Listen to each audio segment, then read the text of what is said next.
ऐसन हरगरा किलोहा भी कट जाला,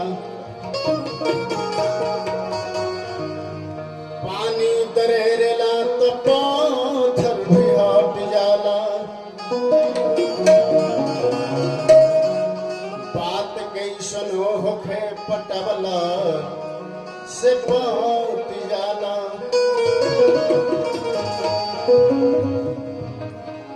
बात कैसन होखे पटवला से पट जाला।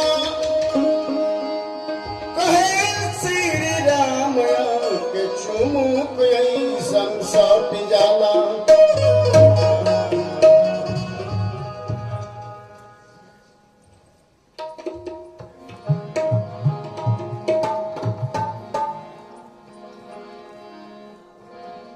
एगो लड़का एगो लड़की से प्रेम करते रहे, आ दोनों जना के मुलाकात सपना में होता।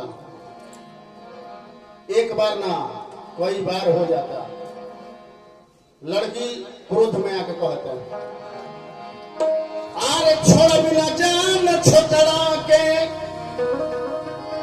अरे भरल जमात में